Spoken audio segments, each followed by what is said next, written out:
नमस्कार. भाकरी टू ब्राउनीमध्ये तुमच्या सगळ्यांचं स्वागत आहे. सगळ्यात आधी एक न्यूज शेअर करते. Food influencer of the year या स्पर्धेसाठी तुम्ही मला वोटिंग दिलं होतं.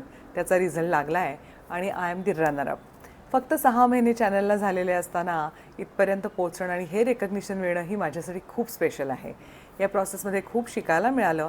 इम्प्रूव्हमेंटला कुठे कुठे जागा आहे तेही लक्षात आलं आणि म्हणूनच याच्या पुढच्या प्रवासासाठी मी खूप एक्सायटेड आहे. Thank you very much for all your support, love and votes. आता वळूयात आजच्या रेसिपीकडे. Winter is coming.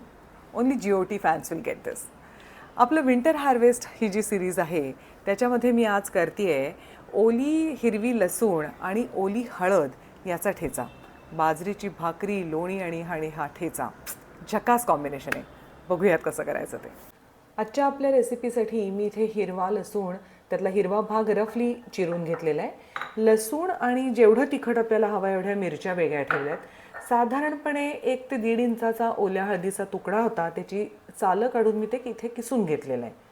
आता या मिक्सरच्या जारमध्ये मी लसूण आणि मिरच्या आधी घालणार आहे आणि हे जाडसर वाटून घेणार आहे.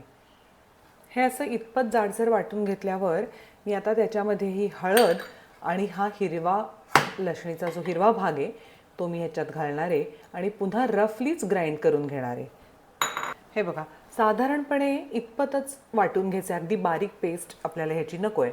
आता याच्यावर मी अर्धा चमचा धना पावडर, अर्ध्या लिंबाचा मी रस काढून ठेवलेला आहे, चवीपुरतं मीठ. आता पटकन आपण यावर घालायची फोडणी करून घेऊ. तेल नेहमीपेक्षा मी थोडंसं जास्ती घेतलं आहे. साधारण हे 2 चमचे तेल आहे. ते चांगलं तापल्यावर मी त्याच्यामध्ये आता मोहरी घालते. मोहरी तडतडली की लगेच आपण हिंग घालूयात आणि गॅस बंद करूयात. आता ही फोडणी आपण ह्याच्यावर घालूयात.